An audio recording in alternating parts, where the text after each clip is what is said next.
नमस्कार सत्यनारायण जी, कैसे हैं आप? नमस्कार, बहुत बढ़िया। मैं ये जानना चाह रहा था कि आपने एक मामला अभी जैसे बताया दलित समाज को लेकर के, क्या घटना है, क्या कहना चाहते हैं आप समाज से, लोगों से?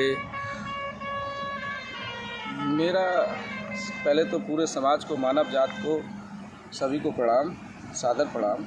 मैं ये चाहता हूँ कि मेरा समाज जो है आज पता नहीं क्यों मानवतावादी इंसानियत को भूलकर एक कुरीतियों वाले सोच पे, जो कि जिसका देश में कभी कुरीतियों से देश कभी विकास नहीं करता है, उस तरीके से मैंने एक अभी इटावा की घटना सुनी है। हालांकि आपका 8 अक्टूबर की बताई जा रही, पुरानी घटना है, लेकिन उसमें एक दलित बच्चे को मारा पीटा कुछ अराजक तत्वों ने। उसके बाद उन्हीं को, उसको बेचारे को हद ही पार नहीं, फिर उसके बाद पेशाब भी पिला दी।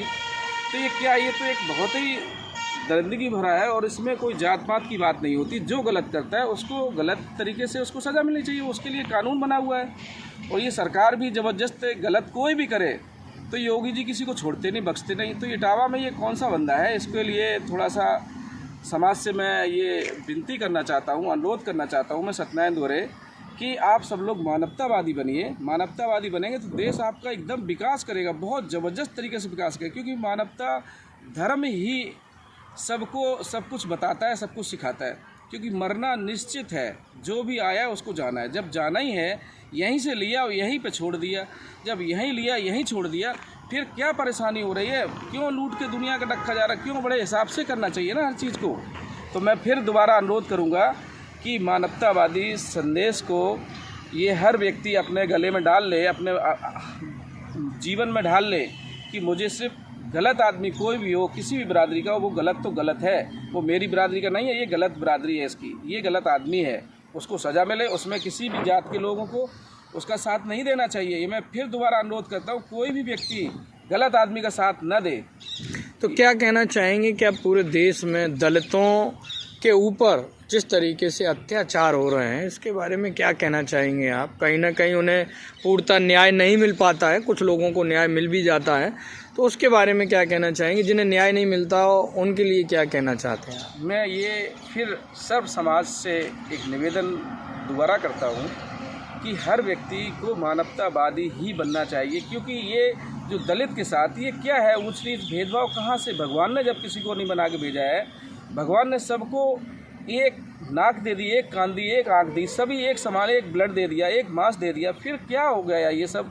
क्या मतलब आदमी कभी सुधार करेगा नहीं? दलित क्या दलित इंसान नहीं होता है? या कोई जानवर हो, उससे जानवर से भी बदतर तुम उसके साथ व्यवहार करते, ये गलत है, ये देश हित में नहीं है। और फिर ये जो सरकार चल रही है, सरकार तो कभी भी कानून गलत के साथ ही नहीं है। वो तो ये चाहती है कि गलत अगर करेगा तो उसको जेल जाना पड़ेगा, चाहे वो किसी बिरादरी का हो, चाहे वो किसी पार्टी का हो, चाहे वो खुद की पार्टी को। गलत को बर्दाश्त नहीं कर रही है। तो इसलिए मैं फिर दोबारा अनुरोध करूंगा कि मानव जात, सब समाज के लोग सिर्फ मानवता ही कायम रखें। उसी के लिए आप सब लोगों को मैं फिर दोबारा कहता हूं कि आप लोग सिर्फ मानवता के अलावा कुछ न सोचें, न समझें। अपने सगे भाई से पहले प्यार करें, अपने परिवार में प्यार करें, और जब अपने परिवार में अपने भाई से प्यार करें, अपने गाँव में करें, अपने समाज में करें, फिर जब पूरे सब समाज में आप प्यार करेंगे तो अपने आप प्यार ही प्यार बटेगा। और जब प्यार बढ़ता है तो फिर आप जानते हो 18 साल का बच्चा, 18-19 साल की लड़की आपके घर को मम्मी पापा को छोड़ के चली जाती है। तो प्यार ही करोगे तो क्यों छोड़ेगा कोई?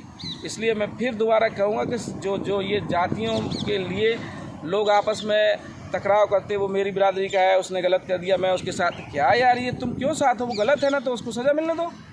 उसके लिए हम सब, और दोबारा से इस तरीके से कभी कोई भी कृत्य होता है अगर, तो हम लोग उसके साथ हैं, चाहे वो किसी भी जात का हो, चाहे वो ठाकुर हो, चाहे मुसलमान हो, चाहे हिंदू हो, कोई भी हो। अगर वो गलत करता है किसी के साथ तो उसके साथ कानून प्रशासन साथ में, और हम भी उसके साथ में। मेरा नंबर भी है, और मेरा पूरा समाज, सब समाज, मानव समाज उसके साथ रहेगा। ये किसी की दादागिरी नहीं चलेगी। नई पीढ़ी के बारे में क्या कहना चाहते हैं? जिस तरीके से नई पीढ़ी जो बिगड़ रही है, उसमें माता पिता पूर्णतः ध्यान नहीं दे पा रहे हैं अपने बच्चों पर, तो इसके बारे में माँ बाप के लिए क्या संदेश देना चाहते हैं आप? मम्मी पापा के लिए मैं ये संदेश देना चाहता हूँ कि बच्चों को मोबाइल, मीडिया, ये जो सोशल मीडिया, ये बहुत अच्छा है। अच्छे तरीके से उसको यूज किया जाए तो बहुत ही सुपर है। और उसको अगर बच्चों को गलत दिशा में अगर उसमें देख लिया तो ये बहुत गलत है। तो इसलिए मैं थोड़ा सा सरकार से भी अनुरोध करूँगा कि ये जो इसमें गंदी फ़ोटो आती है, गंदी हर जगह कुछ भी खोलो उसमें गंदी फ़ोटो, ये इस पर थोड़ा सा अंकुश लगाया जाए। और अपने माँ बाप को, सभी मम्मी पापा को ये चाहता हूँ मैं कि बच्चों पे विशेष ध्यान दें और उनको सिर्फ शिक्षा की तरफ अग्रसित करें। जब शिक्षा होगी तो अधिकारी, डीएम, एसपी, कलेक्टर, मतलब चाहे नेतागिरी या सर्विसमैन, बिजनेसमैन कुछ भी बनेंगे, आप शिक्षित होकर के बाद ही बनेंगे। तो इसलिए शिक्षा पे ध्यान दे के अपने बच्चों को ये नहीं कि फालतू की चीज़ों पे कि नहीं वो मेरी जात का है उसके साथ ऐसा कर दिया मैं जा रहा हूँ। अरे क्यों जा रहे हो? वो जात क्या होती? जात तो इंसानियत है। इंसानियत से बढ़ के कोई जात होती है? गलत किसी ने कर दिया, सगे बेटे को सगा बाप मार देता, क्यों मार देता है? क्योंकि वो गलत करके आया किसी के साथ। अब सगी बहन के साथ गलत करा तो बाप बख्शेगा? नहीं बख्शेगा। तो जब बाप नहीं बख्शता है तो हम लोग समाज क्यों इस तरीके से सोचते हैं?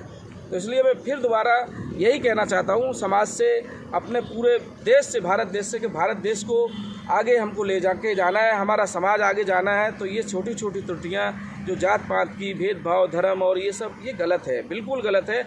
इसलिए आप सब लोग इन सब चीज़ों को ध्यान न देकर अपने मानवतावादी सोच बनाओ, अपने घर परिवार समाज को लेके चलो। आपकी जय जयकार होगी, देश की जय जयकार होगी। जिंदाबाद जिंदाबाद देश, भारत देश जिंदाबाद जिंदाबाद।